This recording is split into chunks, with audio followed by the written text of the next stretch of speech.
And good evening, everybody. How's it going tonight? Welcome to Filk Quest. Tonight, my guest is Mikey Mason, and we will be talking to, yes, you, the guy with the headphones on. We shall be talking to him and getting to know Mikey. First of all, though, I want to take care of a couple different things that we've got going on the channel. Friday night, and I don't usually do this, but we do have a special thing that I'm promoting for one of my friends when I do promote things for other channels.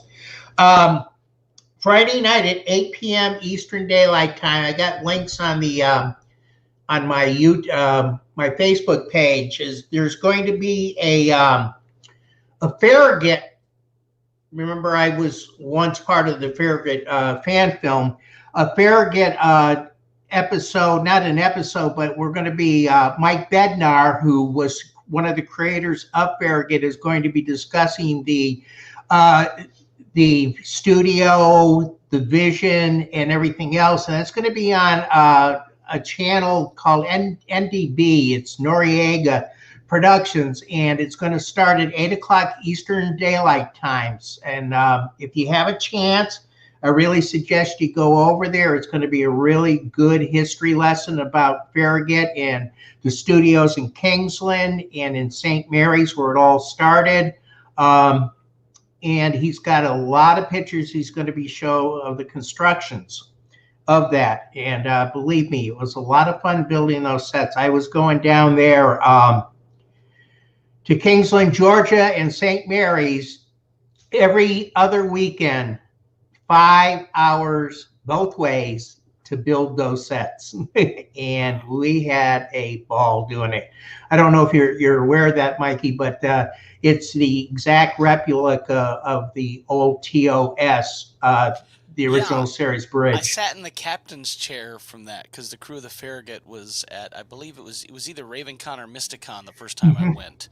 And and I have a picture of myself in the captain's chair. So it was a great time, and I miss it. But I mean, I go down there on occasion now to shoot other films. But everybody who's usually comes on this channel knows I'm doing the Crossroads thing, and I'm still building the into the in the garage my bridge. Okay, so tomorrow night's Critical Not Cynical is Joshua at Avalon Universe Ghost Ship Part 1 and Part 2. So we'll be doing that tomorrow night, or at Friday night, 11 o'clock Eastern Daylight Time. And it's just so funny that Sunday night we're going to start actually showing the Farragut films. We got permission from John Broughton to do the films, and we're going to be playing them on Sunday night instead of a regular release because we don't have anything to release right now. So we're going to be starting off with The Captaincy, which is the first film, and that will be at 8 o'clock Eastern Daylight Time, and I'll be posting that all around once that gets going.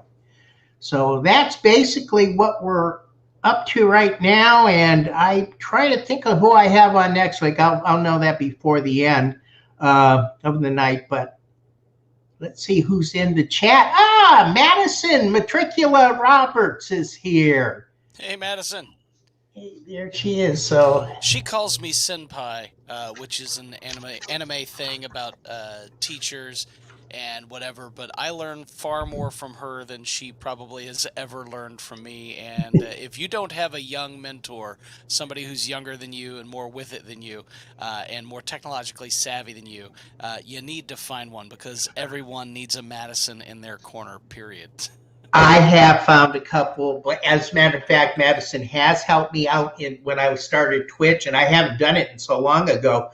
But when I started off long ago, she was, how do you do this? Oh, you do this, this, and this. Yeah, so I understand exactly where you're coming from with Madison. So it's great. So don't seem to have anybody in here yet, but it usually takes a few minutes to roll in. So welcome, Mikey. How you doing tonight? I'm wonderful, man. I'm wonderful. I got to see my oldest son and daughter-in-law last night. They're in from North Carolina. We're expecting our second grandbaby in September, and Ooh, yeah, so I that's let the great. beard go white, and all of a sudden I start collecting grandkids. And your glass is invisible. That's amazing. Sorry. Oh yeah, no, yeah. This is the green screen. Yeah, yeah. I love using this, and you're the first one that, well, not the first one that's noticed it, but the first one that picked it up just like that. That's incredible. Must be a camouflage glass or something. Exactly. So we're here to discuss music and you as a person. So my usual first question is, where did I meet you? It had to have been a convention, so I'm going to bet it was Con Carolinas. Probably it was well, I don't know. You've done RavenCon too, right? I've And done RavenCon once and Mysticon once, so it might okay. have been either of those. Yeah. See, the first Miss RavenCon I did was 2009. Didn't come back, so I don't know. But I think it was 2012 when I did RavenCon and Mysticon. okay, so it must. I bet you then it must have been Con Carolinas, or maybe the Geek Gala. Geek Gala or even Dragon Con, Yeah. if you're No, I a haven't Dragon been to Conner. Trek Guy. No. All right. Well, then it was Con Carolinas or Geek Yeah. Gala. We're narrowing it Mhm. down. Yep. From that point, I would say Con Carolinas most likely. Let's see. Oh, let's see who else has just pulled in. Donna Parker, Con Carolinas. There's Yep. she's asking the same thing. And hi, Claude. Claude Sailing, one of my regulars. How you doing tonight, Claude? Hey. And then Donna says hi, folks. So here we go. And Donna says, hi, Donna. Hi, Claude. So, what type of music do you do and what do you consider yourself? You knew that was coming. Yeah. It's I am pop infected, but I'm inspired by many genres, and I do music that makes me happy, and music that hopefully makes geeks happy. But I'm my target demographic, so me. That's it. If it makes me happy, that's what I do. I've found that you can't please everybody, so you might as well at least please yourself, and then the people who are coming along for the ride, they love what you do because you love what you do. So I do everything from I guess I do everything from folk to country to rock to metal. I've done a rap song now about Clausen Pickles for for Scott Vaughn, directed at Scott Vaughn. Um, Pop infected alterna folk. Let's go with that. I'm pop infected geeky pop infected alterna folk. I think you just created a new genre. Yeah, here the reality is that it doesn't matter what you consider yourself. It matters more what the rest of the world calls you, even though it should be the other way around. So, I think that's a good way to look at it because you don't want to hole yourself into a certain area. well, I I mean, know. you can with brand, and it's not necessarily bad. Once people have an expectation, they want you to keep meeting it, and as long as that's making you and them happy, I don't see any reason to change. But you do have to make both parties happy to be successful. So you're basically a comedy writer in that respect. Well, I was. See, I spent more than a decade doing stand-up comedy professionally, full time. And when I started doing the geek stuff, it was all comedy. So everybody thinks of me as a comedian, but over the years, I have started just putting serious music in with the other stuff, and I can't stop now. More than half of the things I write anymore are what you would call serious music. They're not intentionally funny. They may be unintentionally funny or poorly written. I don't think they are, but you can't again cater to everybody's tastes. But yeah, so like I said, you're right. I don't want to be pigeonholed. And I put out a song a week on my Patreon, patreon.com/Mikey Mason. Right. For as little as $1 a month, you can get 4 songs a month. That's 52 songs a year for as little as $12 a year, and I always go over 52 songs. So anyway, um, Nope. Go ahead and plug. but I do a lot of I write songs about anything that moves me. This week's song, the song that came out Monday, is a song from a fictional kitten punk band that I invented a long time ago called the Bitey Little Blighters, and this one's called well, they're all about things that cats are passionate about. This one's called "Look at My Butthole," and They are. and they're passionate about that. Every time I wake up, I've got one on my chest, and I'm looking at their butthole. And it's kind of a heavier. I don't want to say metal, but almost a little bit of punky because they're a punk band, but it's a kind of a punky mod era Beatles style song, but with the like Bowling for Soup vocal. So, so such a weird description. Kind of hard to pigeonhole that though. Yeah, I would say that's kind of strange. So, did you participate then in FON, or is it that just basically a February album writing month?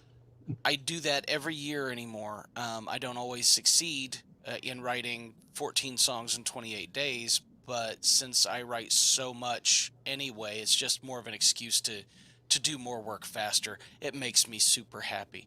I've found that writing, being creative on a schedule gets you so in touch. I use the muse as a fictional construct. I don't believe in the muse, but it's useful as an abstract construct to kind of be that metaphor, that simile that describes how you work. So I figure setting our office hours for your muse gets you both in sync more often, and is very much more productive than being absolutely dependent on being inspired.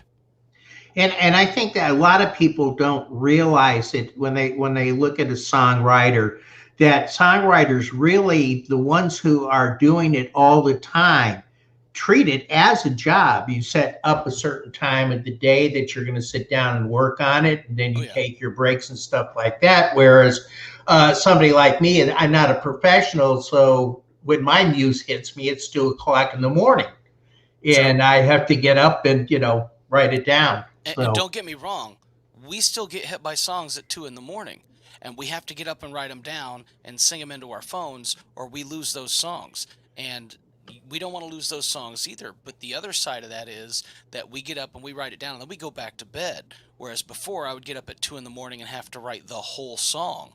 You know, at 2 in the morning, I get up, I jot some notes on my phone.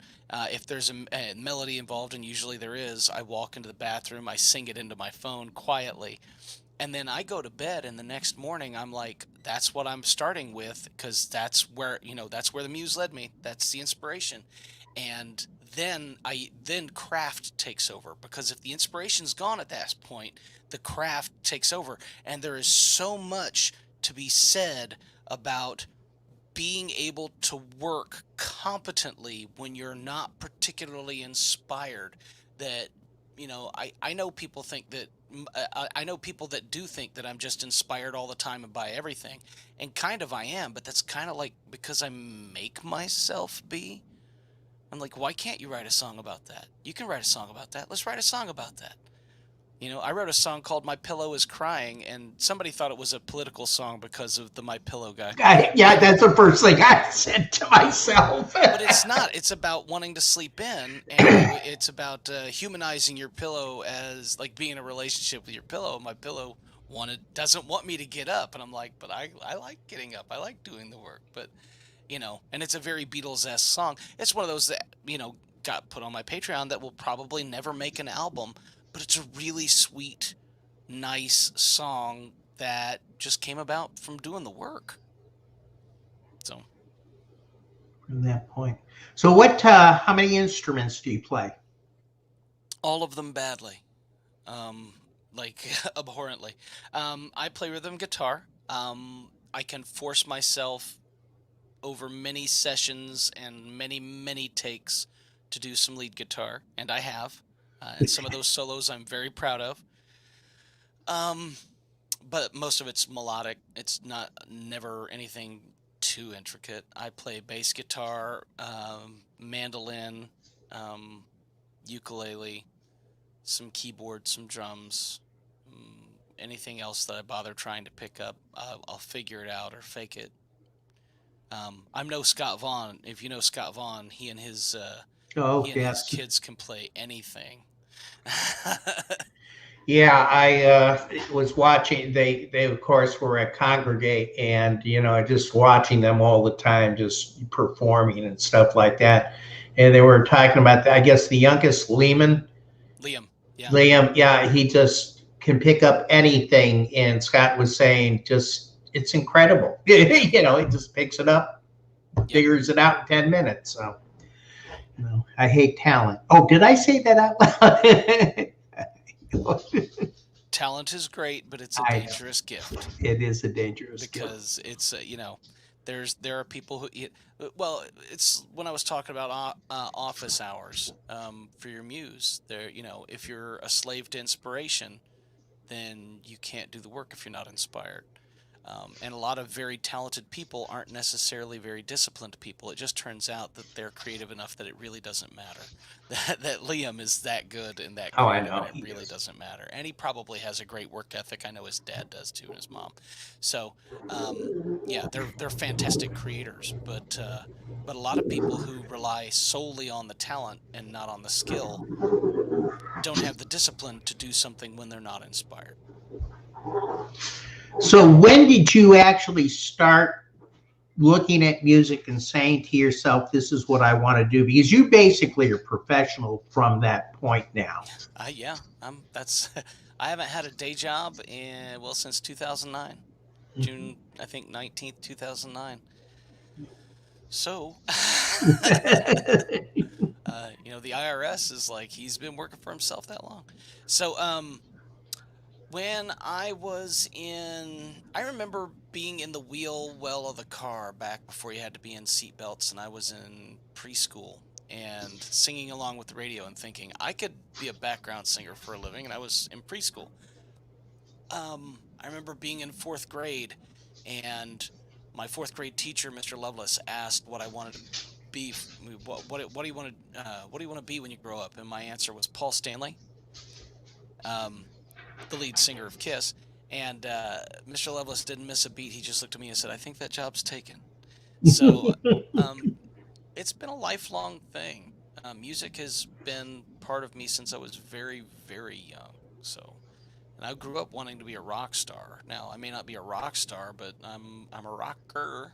That's good enough, right? Pay the bills. So it's interesting on stand-up comedy. How did you get into that?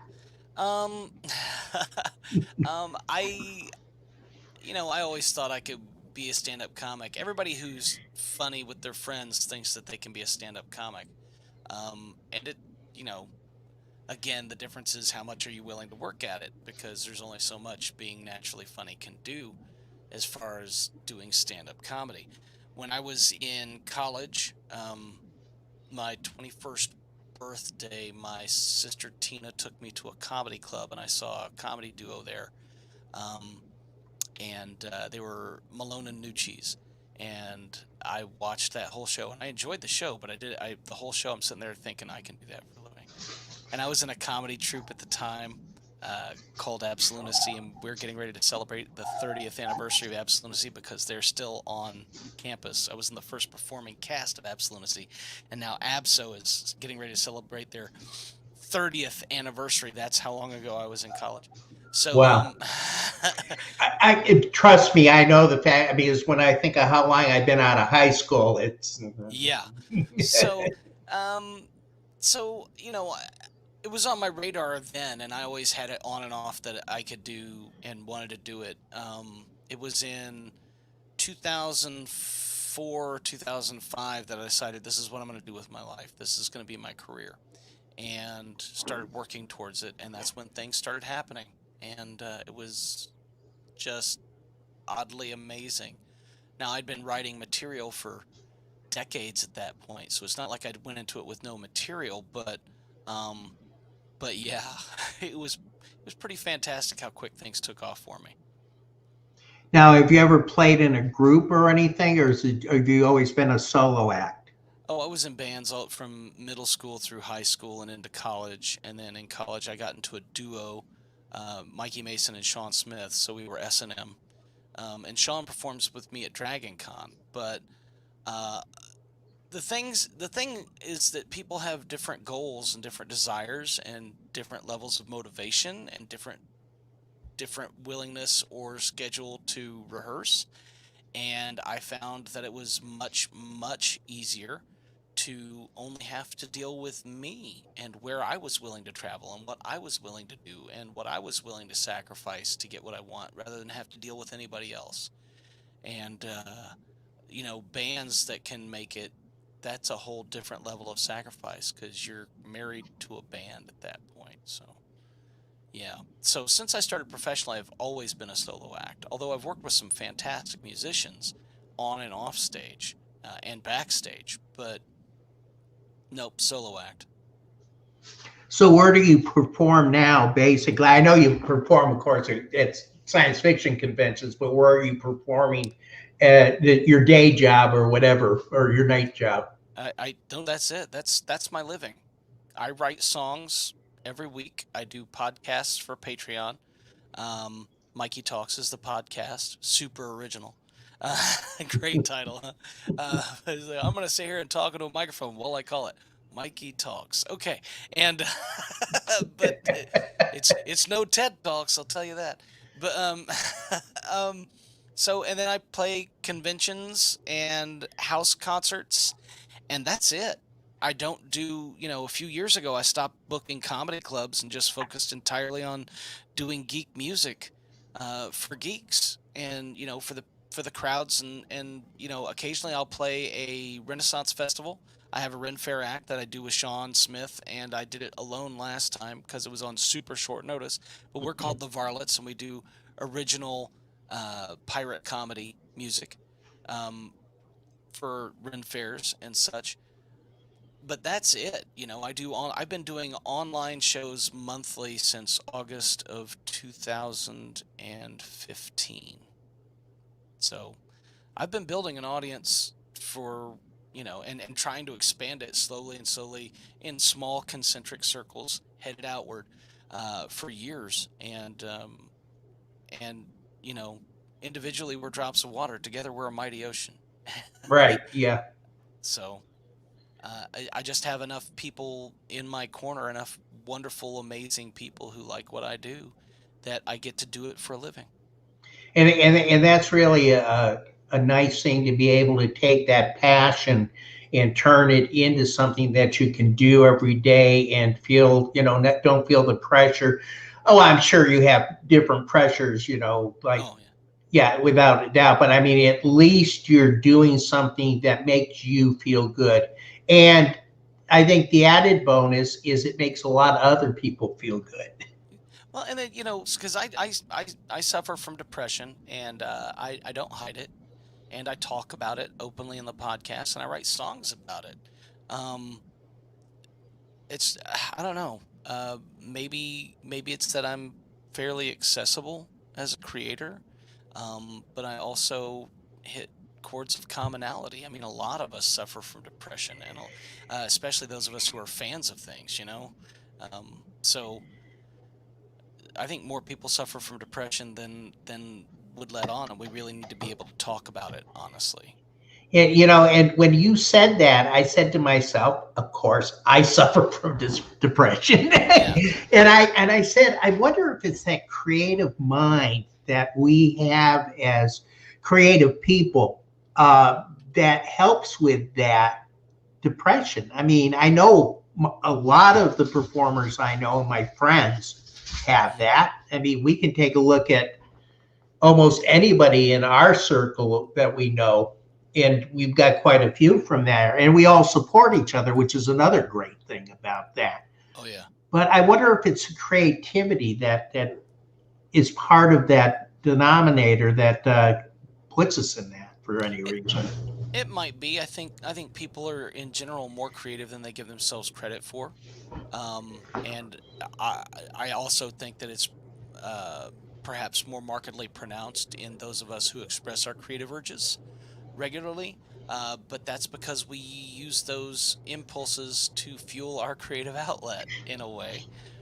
So, although not always in the same ways, um, but yeah, but I've also found that uh, since I started doing Mikey Talks and since I've started doing New Music Mondays, since around September of 2019, I've suffered less. I still get depressed. I'm still depressed. It's not like it's a cure, but being able to express it in these ways regularly, being able to talk about it both on a microphone or singing through the microphone, helps. It just helps. Yeah, it gives you that confidence in expression from that. When I take a look at some of my songs, I mean, I know why I wrote those. I have one song called Take It One Step and One Day at a Time. I wrote it 2 years before I went sober the first time. Yeah. And it just poured out of me at that point, and I still do that song. And it just, that I know exactly where that came from. And it was funny because I was battling the alcoholism, was saying I wasn't an alcoholic at the time, but then turning around and writing that song and then realizing it later, yeah, that's why I wrote that song. Mm. It's amazing what comes out of your subconscious. Oh yeah, we process things in so many different ways, and it that's why these things I think may be at least perceived as more common to creative types, or at least those who express their creative urges in very public ways. So where are you headed next? What do you have lined up this year? So this Friday, I'm doing a house concert in Wichita, Kansas. And then the week after that, I'm in Animatic Con. I'm gonna have to pull up my calendar here. um, the week after that, I'm in Animatic Con in Cincinnati, Ohio. The week after that, Phoenix Con in Appleton, Wisconsin.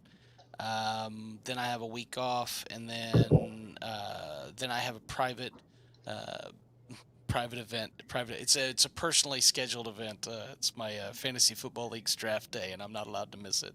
And but then there's Dragon Con, of course, when September hits. Dragon Con, Beer Powered Time Machine Fest 3, Gen Con. Um, and then the 30th reunion of the comedy troupe, and then I'll be doing Origins, and then Sully's Comedy Cellar, and I'm continually booking through the end of the year. So So that's good that you have that. It just keeps on flowing. How did you? What did you do during the pandemic? I did podcasts and wrote a song a week, and I never stopped working. I had to find, all of my income streams came to a halt, and there were wonderful people waiting in the wings. I won't say they were waiting in the wings, but they were there to have my back. And my Patreon took off, and in addition to that, there are people who have supported me financially and emotionally when needed.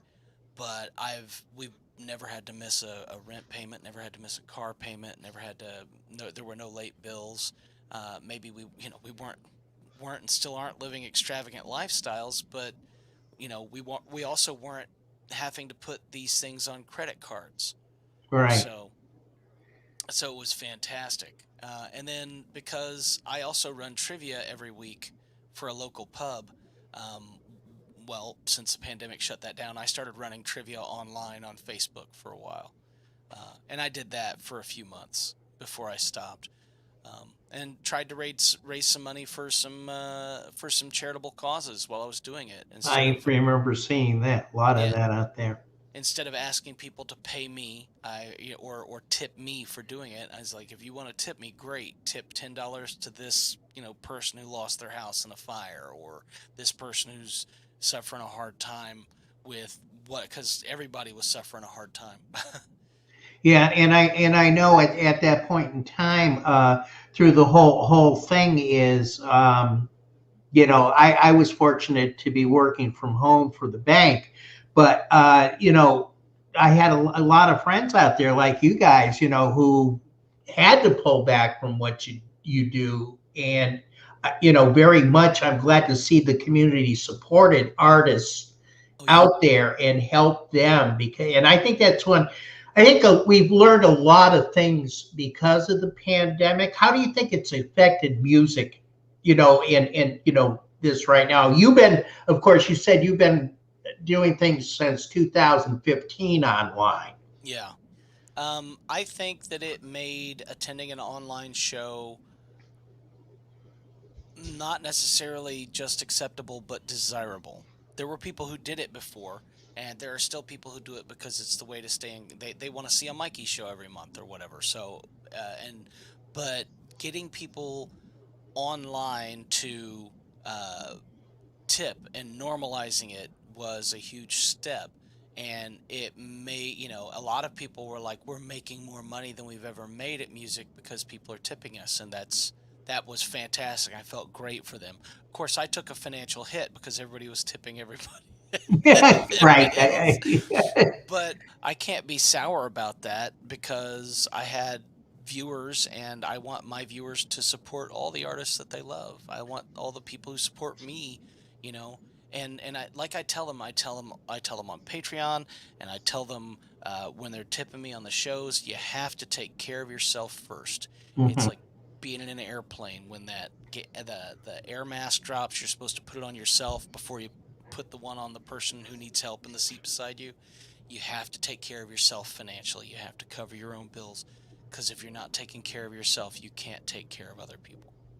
No, not at all. And it's really, I think it brought a lot of good out of a lot of people. And you're right. Yeah. That's the thing, of when Donna and I did a couple concerts online, we did them. We weren't even asking for anything. We just did it just to enjoy it, because I think what I found during that time was it opened up a lot of things for filkers, that we got to get together in the small, Zoom meetings and stuff like that, and meet other filkers from all over the place Yeah. that we hadn't seen in years or didn't have a chance to. So that, in a way, I hope continues, because Right. we can, interact where before you'd have to be, Interfilk would send you out to California, Right. and that doesn't happen to everybody. So Yeah. No. And I think it's absolutely fantastic that we can build long-lasting relationships and communities online, because those relationships are just as real as any that you create face to face. Though it's a different experience than a face-to-face performance and a face-to-face talk. That doesn't mean it's not as valuable. It was a fantastic thing, and it showed a lot of people that we have the infrastructure, not only socially but technologically, to have bigger circles, to expand our tribe, to have online meetings of our tribe, and meet and get new tribe members, and become members of other people's tribes, and just generally be able to support each other emotionally, sometimes financially, but more emotionally and socially, especially when we're not allowed to leave the house. I loved the fact that it normalized it, since the technology's here. We're finally to the point where we can put somebody on view screen and talk to them. yeah, exactly. I remember watching that before. Uh, Always saying when you're watching 2001: A Space Odyssey, and they're sitting there. They have that telephone, and they're talking to Earth and everything else. And you're going, boy, that would be neat if we could do that now. Now you can do it from your car.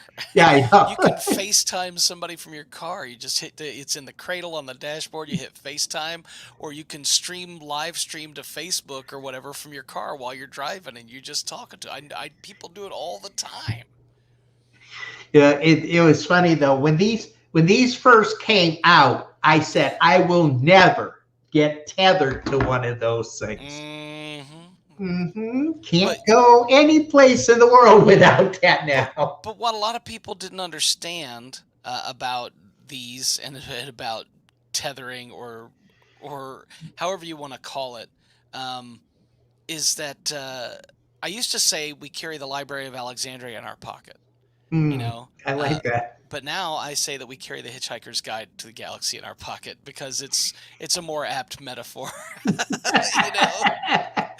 can't really control who did what entry or how complete or thorough it is, but you can find information on everything. Yeah, it's amazing. And I sit there and I go, what's it going to be like in another 50 years? I won't be here, but it's going to be interesting. So. It will. I wonder what we'll be blown away by. I mean, just absolutely blown away by technologically. You take a look at something like Flight in 1910, 1903, and it to us it's everyday common, Yeah. I mean, or not only that, but watch how, or while Frank is tethered onto his greasy what? Ian Mitchell.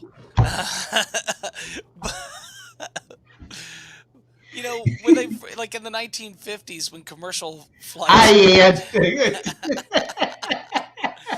When commercial flights first came out, and you're getting served, 3-course meals on dinnerware, and you're wearing suits and dresses, and now people are, getting peanuts and half of a Coke and wearing pajama pants.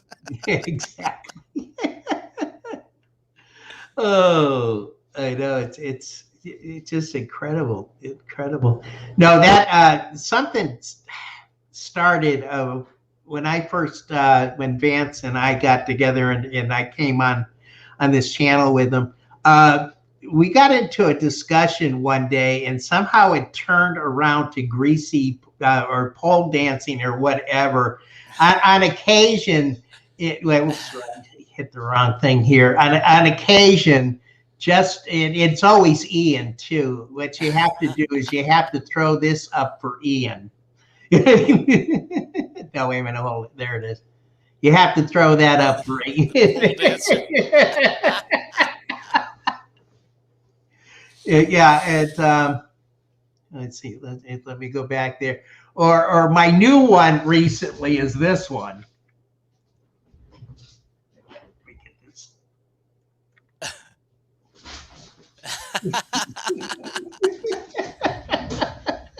Mirror Universe, Frank. That's right, and they call that my porn hairstyle.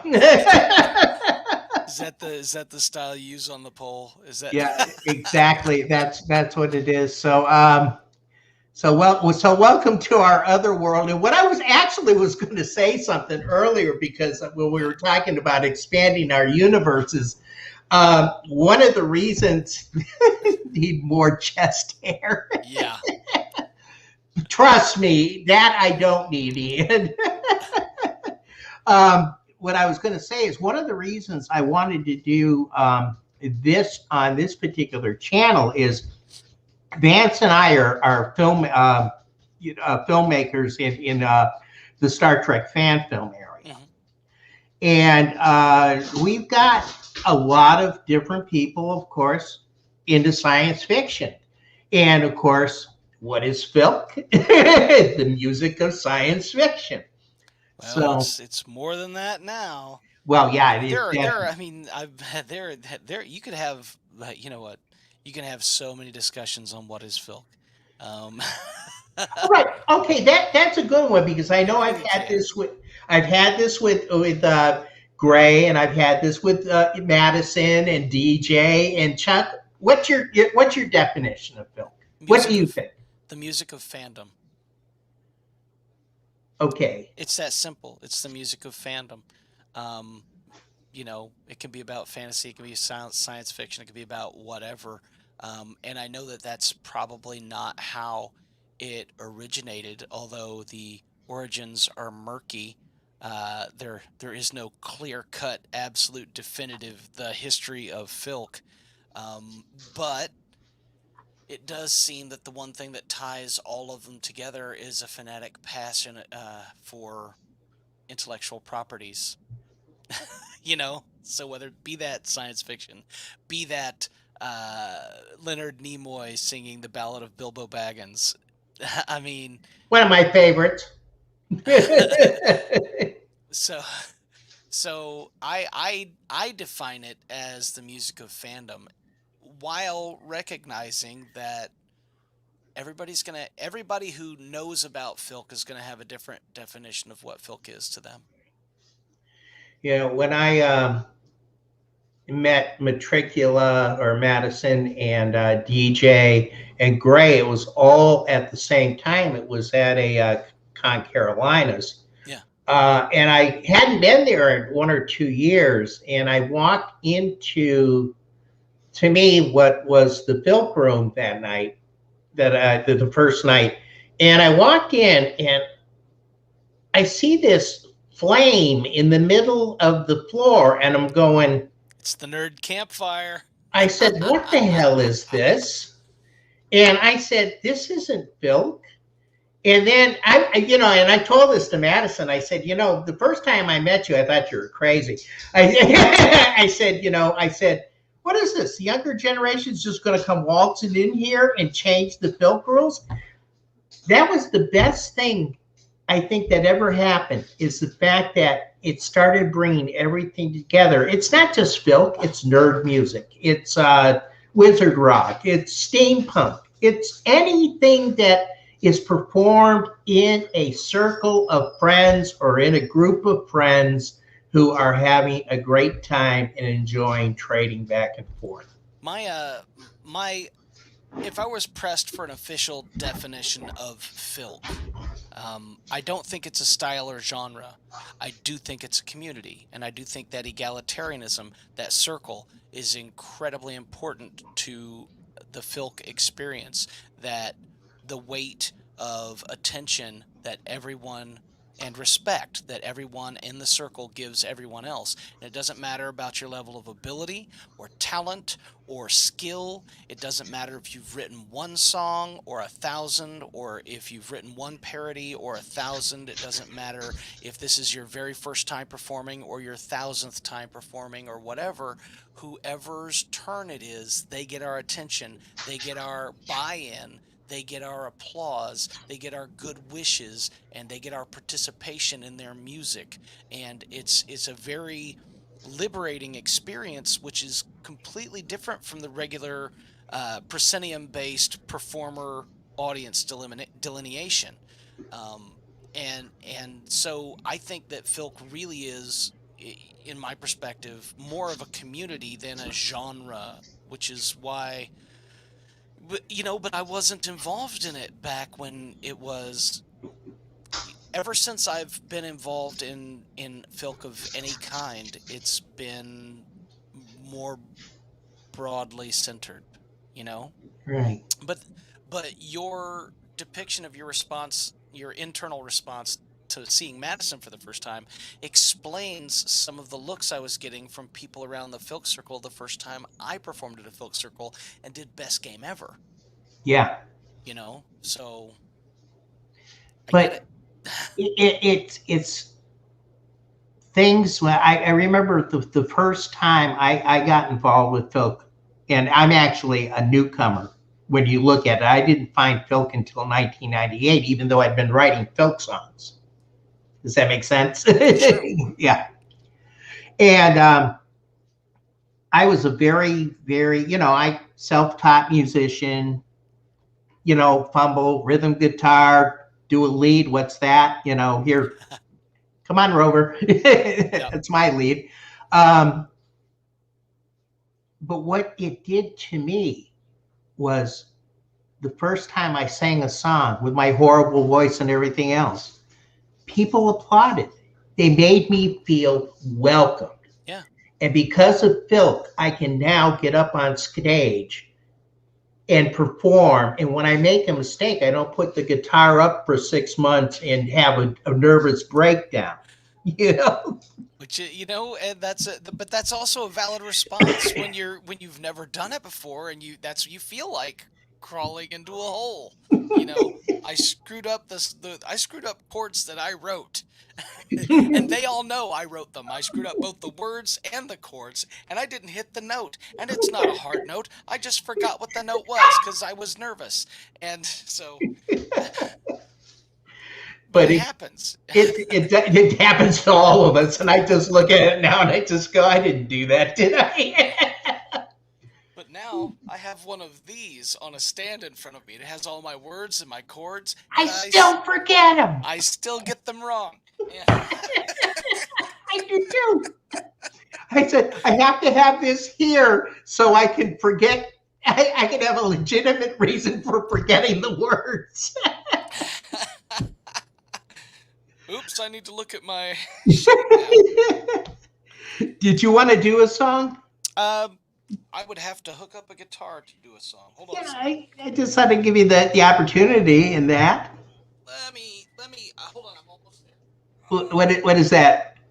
Somebody? Oh, no, I was just looking at Rocket Song says Dad Gad means nobody can tell if you play the wrong chord. That's true. You just look at him and say, I'm used to playing this in an alternate tuning. Yeah, it's funny while you're doing that. A couple of weeks ago, when Dad Gad tuning up to God, Madison, I was talking to Scott, and we were talking about it, and he was saying that he just knows enough guitar to get by. And I said, yeah, sure, the guy with the spider capo.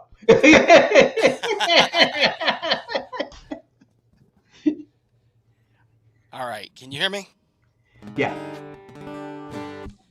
This is a song that appeared on Patreon. This is probably not what anyone would consider classic Filk, but this is one of my favorite songs to play anymore. It's called, wait, am I allowed to curse on this channel?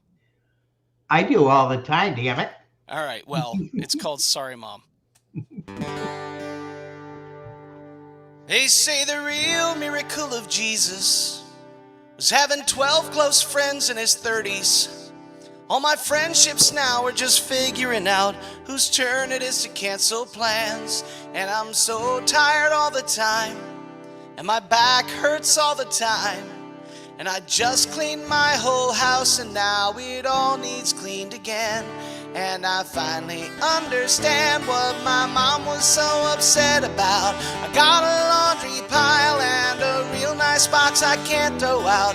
And I'm an adult now, so nobody can tell me what to do. Please tell me what to do.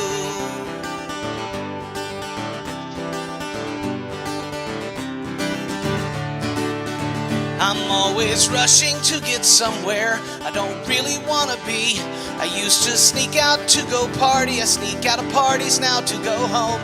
And I swear I haven't changed, but now everything is strange. And the front one on the right's my favorite burner on the stove. And I finally understand what my mom was so upset about. I got a bag of plastic bags and boxes that I can't throw out. And I'm an adult now, so nobody can tell me what to do.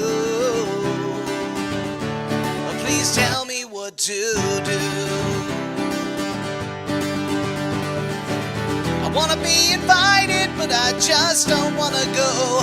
My life is mostly paying bills and telling myself no, and deleting all these emails. I've got 50 fucking Tupperwares and not one matching lid. I've got at least a dozen boxes full of random power chords, and I don't want to cook, but I can't afford to eat out. Got a mushy veggie pile in my refrigerator drawer, but I finally understand what my mom was so upset about. I got a bag of plastic bags and boxes that I can't throw out, and I'm an adult now, so nobody can tell me what to do. Please tell me what to do. Please tell me what to do. I don't know what to do. Yes, please tell me what to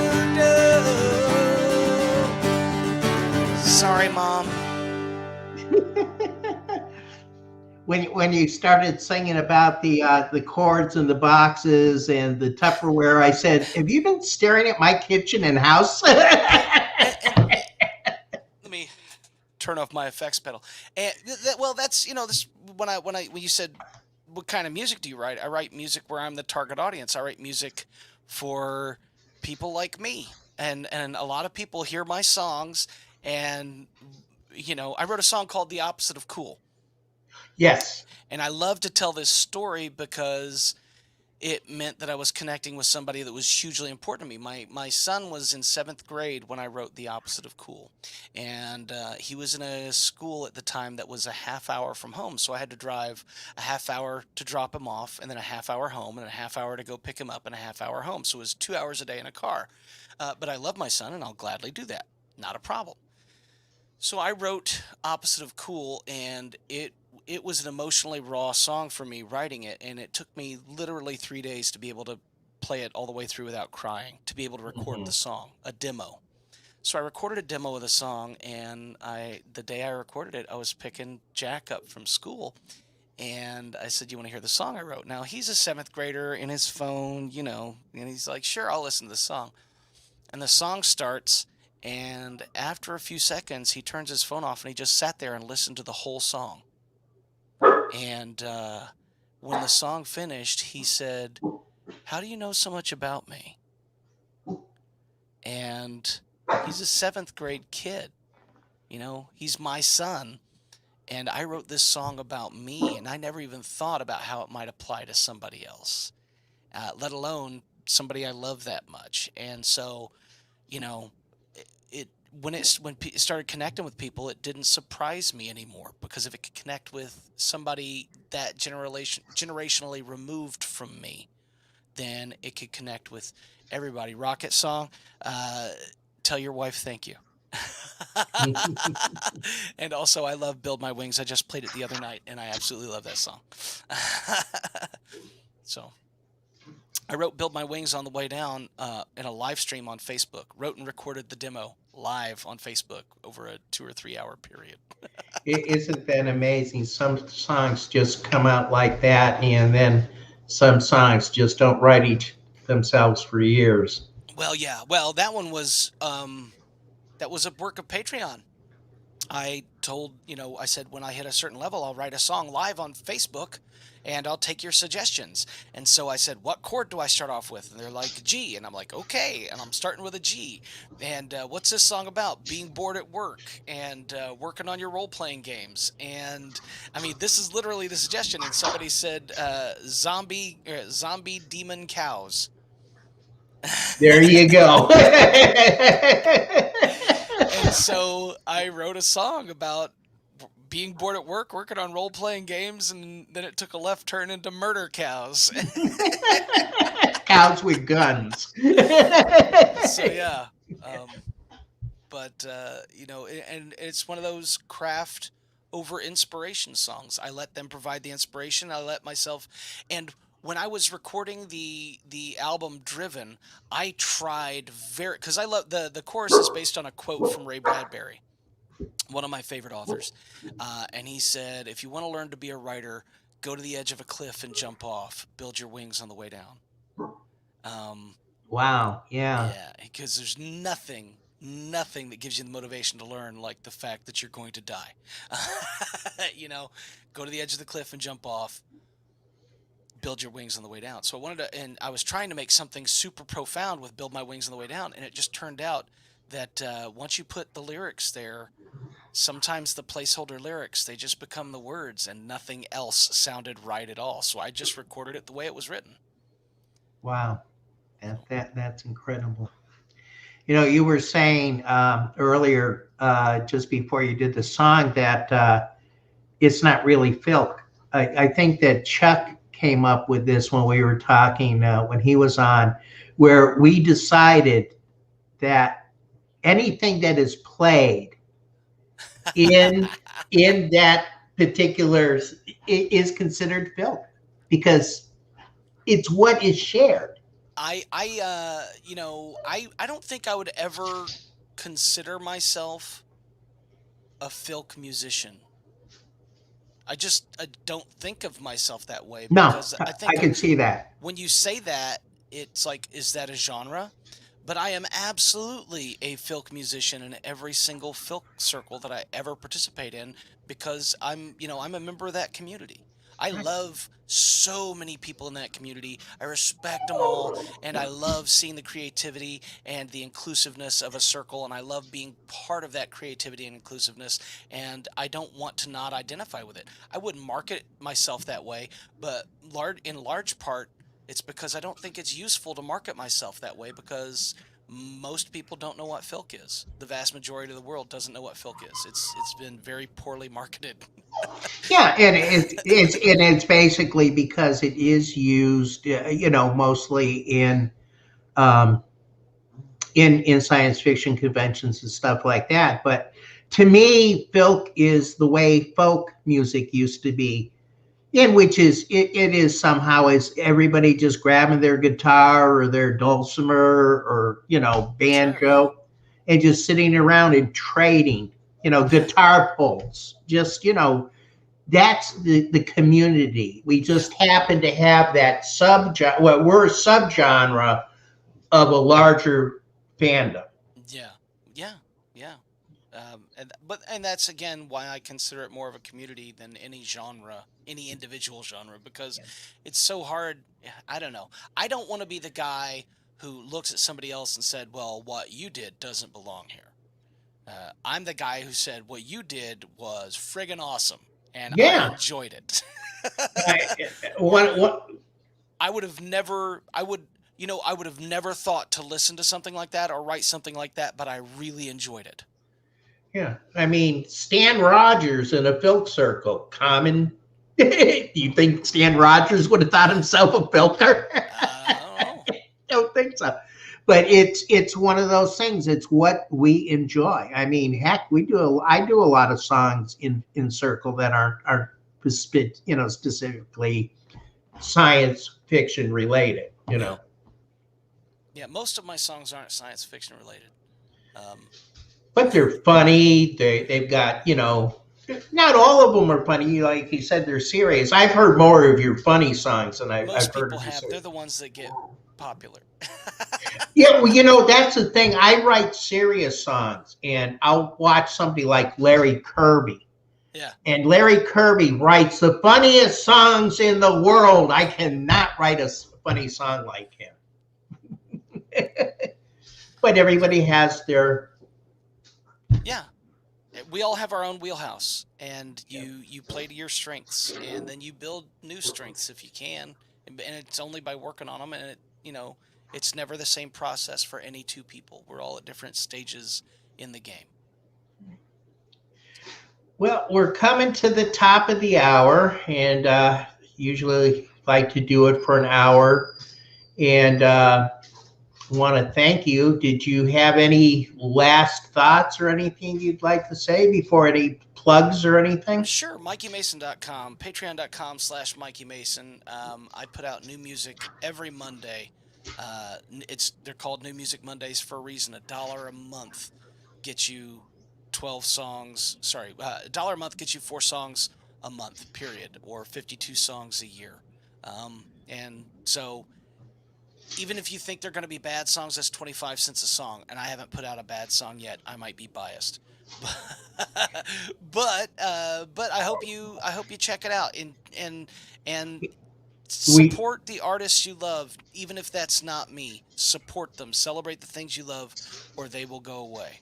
Period. Yeah, it's in there. MikeyMason.com is in the notes down under here. So his bio has got that. So go out, take a look at Mikey, and I know I enjoy his music, and I know you guys will. And yeah, support your. Support other musicians. It's one of those things. It goes for everything. It goes for musicians. It goes for businesses. It goes for people in your life. You have to celebrate the things you love, or they're going to go away. And sometimes they will anyway, but you need to celebrate them before they do. So now I get all thank you, Madison. Like I said, she calls me senpai, but I swear I learn more from her than she does from me. There you go. Okay, well, I want to thank everybody for showing up tonight. Remember, tomorrow, Friday night, is Farragut at 8 o'clock on, trying to think, Noriega's channel. Just check it out on my Facebook. We have it there. I might put something on No Budget. And then Critical Not Cynical, Ghost Ship 1 and 2. Then on Sunday night, we should be doing the captaincy for Farragut. And I told you I know by the end of that, Blind Lemming Chiffon. Festival of the Living Rooms. Yes, he will be on next week. Excellent. So, Mikey, I thank you very much for you're always invited back. Anytime you want to come. Get a second greasy pole and I'll be here. Sounds good. Hey, I'll hold you to that. Hold me to that like a greased pole? There you go. Okay. All right, everybody. Have yourselves a wonderful rest of the week. Hopefully we'll see you on Friday. Yeah. And go to sleep. He's across the pond. It's got to be 3 o'clock in the morning over there right now. So. All right, guys. Thanks for joining. Have yourselves a wonderful night. And thank you. Take care now. Bye-bye. Good night.